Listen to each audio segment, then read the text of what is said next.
विद्यार्थियों, हम राष्ट्रीय आय की विभिन्न अवधारणाओं एवं समुच्चय के बारे में अध्ययन कर चुके हैं। आज हम अध्ययन करेंगे राष्ट्रीय आय के मापन की विधियों के बारे में कि किस प्रकार से राष्ट्रीय आय का मापन किया जाता है। उत्पादन, आय एवं व्यय ये आर्थिक क्रियाओं का चक्राकार प्रभाव बनाते हैं। उत्पादन से आय संचारित होती है, आय से व्यय संचरित होता है एवं व्यय से उत्पादन संचरित होता है। इस प्रकार किसी देश की राष्ट्रीय आय को 3 वैकल्पिक विधियों द्वारा मापा जा सकता है। तो 3 वैकल्पिक विधियां हैं: उत्पाद विधि, आय विधि और व्यय विधि।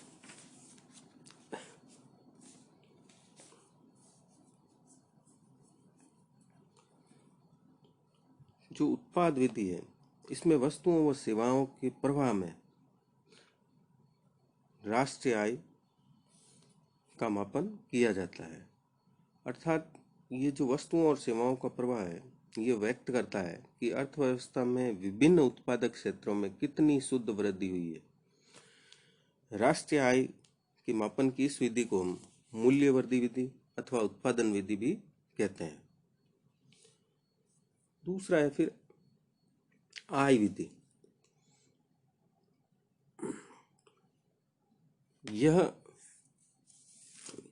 विधि उत्पादन प्रक्रिया के दौरान देश की घरेलू सीमाओं में कितनी आय का सृजन हुआ है और विदेशों से शुद्ध आय कितनी प्राप्त होती है,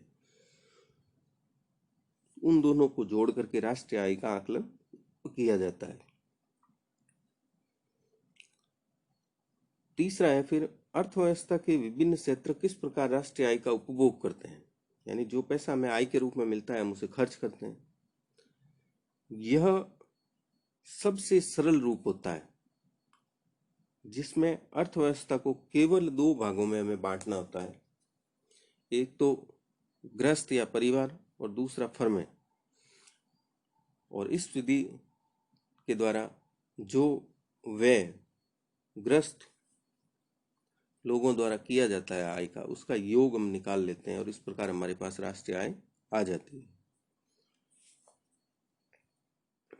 अर्थशास्त्रियों ने राष्ट्रीय आय को उसके 3 पहलुओं अर्थात उत्पादन, आय तथा व्यय के रूप में मापने का प्रयत्न किया है।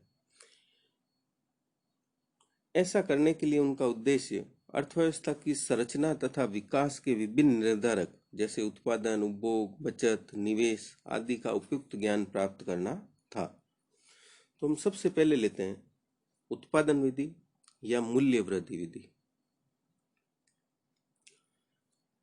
इस विधि के अनुसार देश में उत्पादित समस्त वस्तुओं एवं सेवाओं के मूल्य का योग होती है। उत्पादन से तात्पर्य कुल उत्पादन से नहीं है, बल्कि शुद्ध उत्पादन से है। शुद्ध उत्पादन कुल उत्पत्ति में से अचल पूंजी की गिरावट तथा उसे बदलने का खर्च निकालकर माना जाता है। इस विधि से देश में एक वर्ष में उत्पन्न वस्तुओं और सेवाओं का शुद्ध मूल्य ज्ञात किया जाता है और फिर उसे जोड़ लिया जाता है। इस रीति से देश में एक वर्ष में वस्तुओं और सेवाओं के प्रवाह का योग किया जाता है, इसलिए इस रीति को वस्तुओं और सेवाओं की प्रवाह रीति भी कहा जाता है। राष्ट्रीय आय की गणना की यह रीति अर्थव्यवस्था के विभिन्न वर्गों की आयों का योग होती है, इसलिए हम औद्योगिक उद्भव द्वारा राष्ट्रीय आय, national income by industrial origin भी कहते हैं।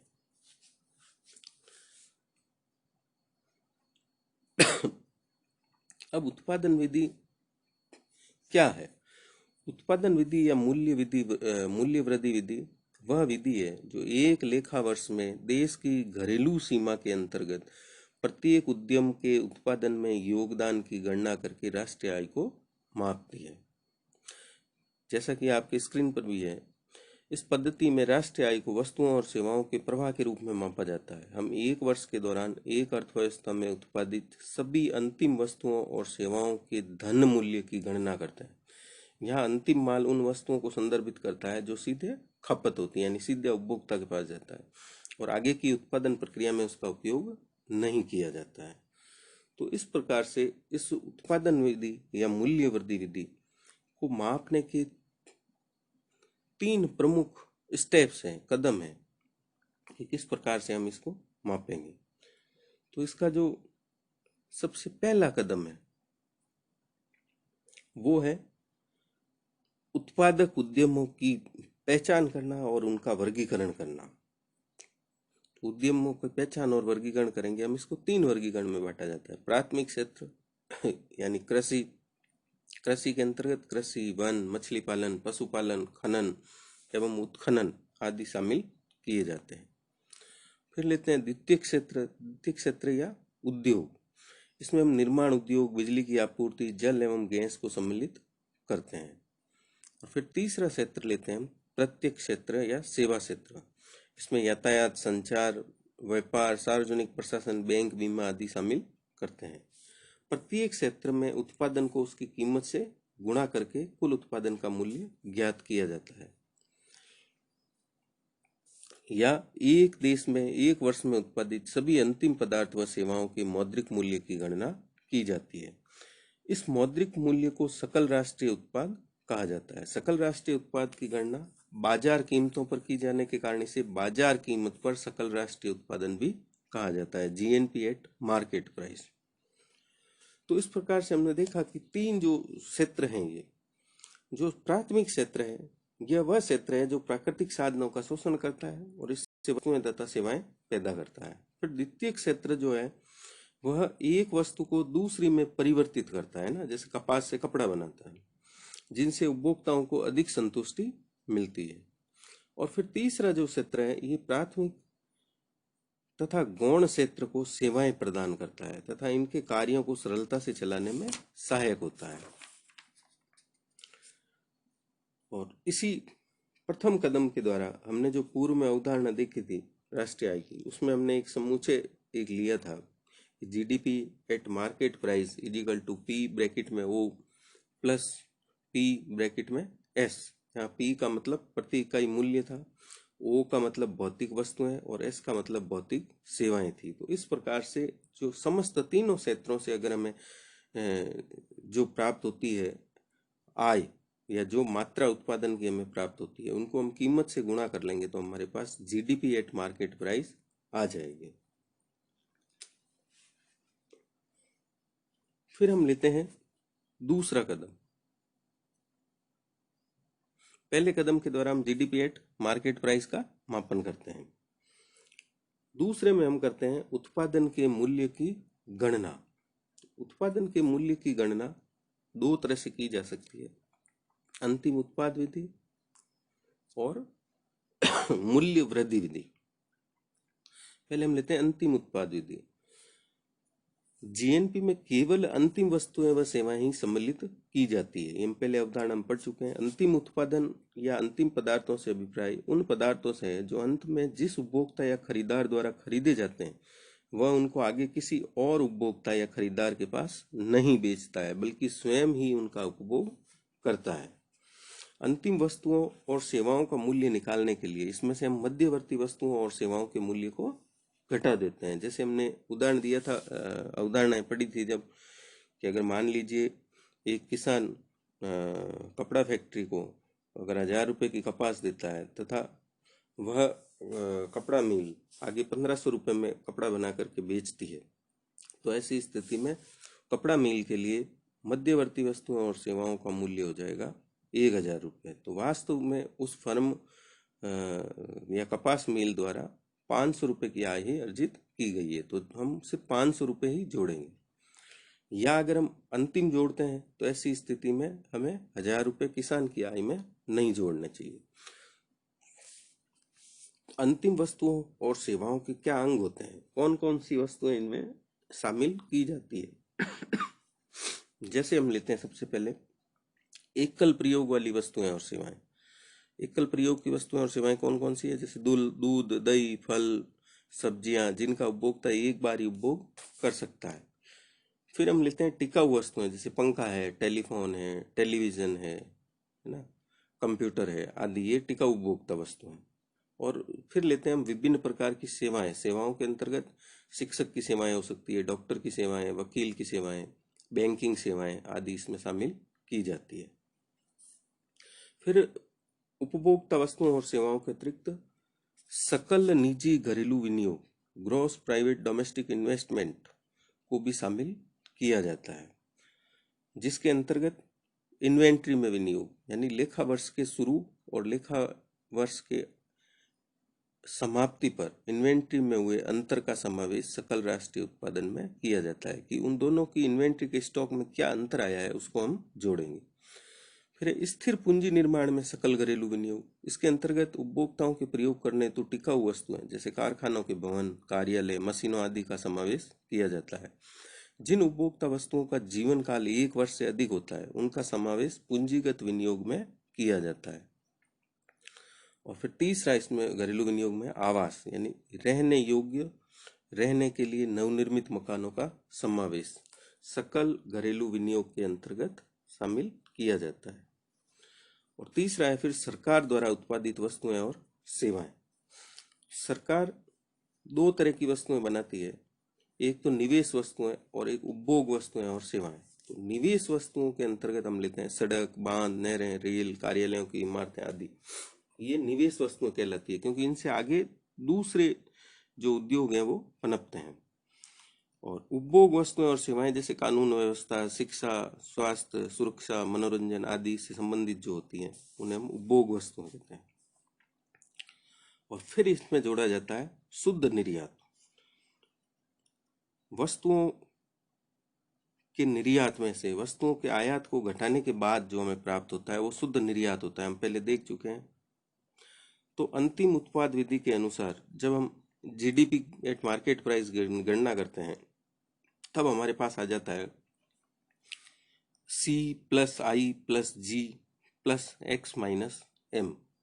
तो यहाँ GDP at market price equal to C का मतलब उपभोग, प्लस आई का मतलब निवेश या विनियोग, प्लस जी का मतलब सरकारी व्यय और प्लस निर्यात माइनस आयात। तो इस प्रकार से हम अंतिम उत्पाद विधि द्वारा जीडीपी एट मार्केट प्राइस की गणना करते हैं। ये दोनों में हमें ध्यान रखना है कि हमने प्रथम कदम में भी हम जीडीपी एट मार्केट प्राइस की गणना करते हैं और द्वितीय कदम में भी जीडीपी एट मार्केट प्राइस की गणना करते हैं। फिर लेते हैं मूल्य वृद्धि विधि। तो राष्ट्रीय आय के आकलन में दोहरी गणना की समस्या से बचने के लिए अर्थशास्त्री इस मूल्य वृद्धि विधि का प्रयोग करने लगे हैं। अंतिम वस्तु के उत्पादन का कार्य कई चरणों में पूरा होता है, तो यह विधि प्रत्येक व्यक्तिगत उद्यम द्वारा उत्पादन के उस चरण में किए गए योगदान को माप लेती है। उत्पादन मूल्य एवं मूल्य वृद्धि के बीच जो अंतर है वो प्रमुख रूप से क्या है? तो उत्पादन मूल्य वस्तुतः उत्पादन का कुल मूल्य होता है ना। हम जहाँ उसको उत्पादन की मात्रा इंटू कीमत है ना, कीमत से गुणा करके और उत्पादन का मूल्य याद करते हैं। इसमें अन्य फर्मों से उत्पादन हेतु खरीदी गई वस्तुओं का मूल्य भी शामिल रहता है। तो इसमें मध्यवर्ती वस्तुओं का मूल्य सम्मिलित रहता है। तो उत्पादन मूल्य की गणना हम 2 तरीकों से कर सकते हैं। कि पहले जब हम अवधारणा में पढ़ा था कि उत्पादन मूल्य is equal to P bracket में ओ प्लस पी ब्रैकेट में एस, यानी पी का मतलब प्रति इकाई कीमत और ओ का मतलब भौतिक वस्तुएं तथा एस का मतलब भौतिक सेवाएं, यानी कुल उत्पादन की जो भौतिक वस्तुओं की मात्रा है इनटू उसकी कीमत प्लस जो सेवाओं की मात्रा है इनटू उसकी कीमत के बराबर होता है। और दूसरा उत्पादन का मूल्य के अंतर्गत हमने देखा था बिक्री प्लस स्टॉक में परिवर्तन, पूरे वर्ष भर जो बिक्री की गई है वो प्लस उनके स्टॉक में क्या परिवर्तन हुआ है, अगर हम उनको जोड़ लें तो हमारे पास उत्पादन का मूल्य आ जाएगा।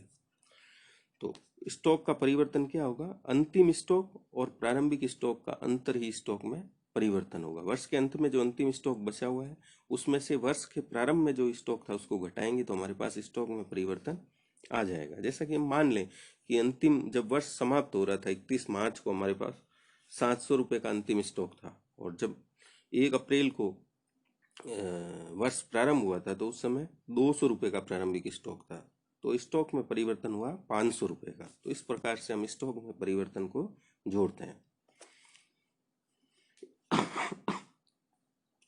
फर्मों द्वारा वस्तुओं और सेवाओं के चालू प्रवाह में जो योगदान किया जाता है उसे हम सकल मूल्य वृद्धि कहते हैं।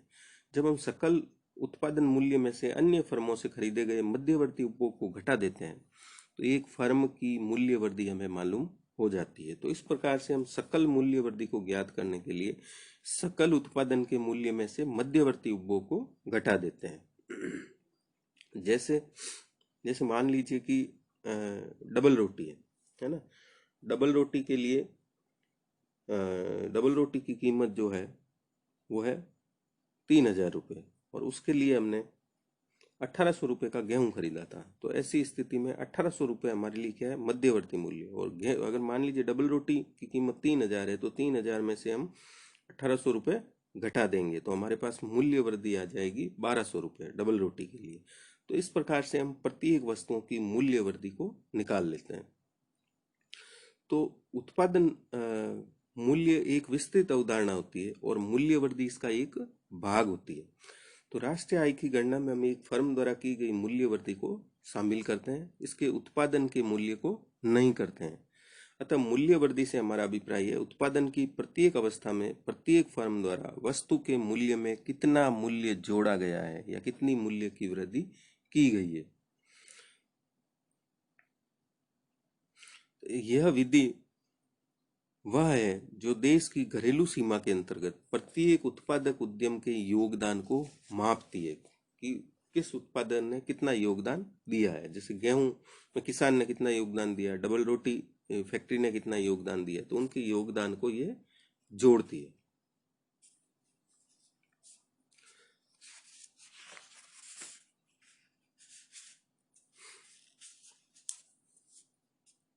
फिर हम आते हैं तीसरे कदम पर।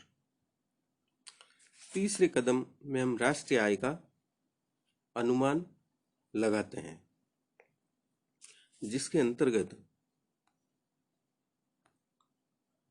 हम संघटक लेते हैं। सबसे पहले बाजार कीमत पर सकल घरेलू उत्पाद। हमें इन दोनों से, प्रथम कदम और द्वितीय कदम से जीडीपी एट मार्केट प्राइस ज्ञात हो जाती है।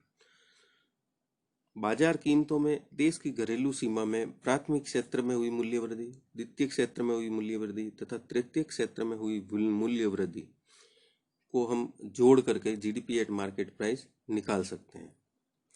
फिर इसके पश्चात हम निकालते हैं एनडीपी एट मार्केट प्राइस, यानी बाजार कीमतों पर शुद्ध घरेलू उत्पाद।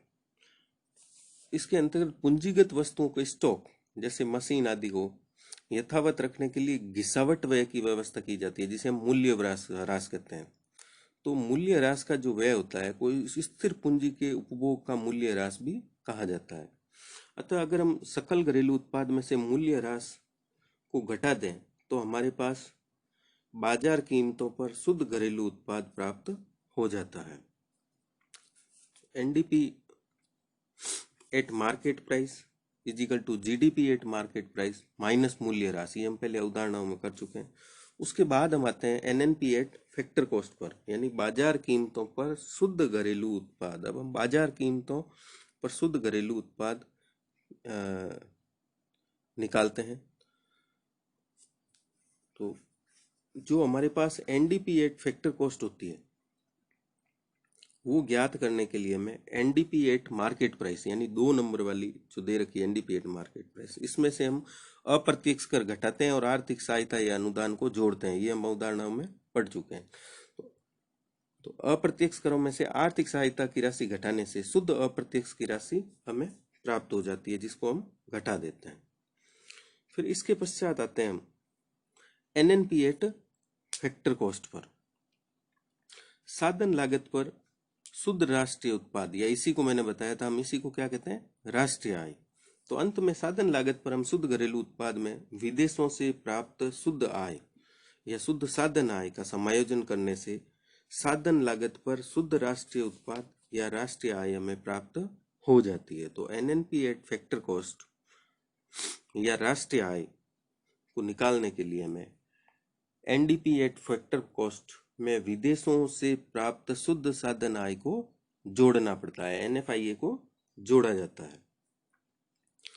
तो साधन लागत पर राष्ट्रीय आय मालूम करने के लिए हमें शुद्ध घरेलू उत्पाद से अप्रत्यक्ष करों की राशि को घटा दिया जाता है और उसमें आर्थिक सहायता या अनुदान को जोड़ दिया जाता है, ये हम पहले देख चुके हैं।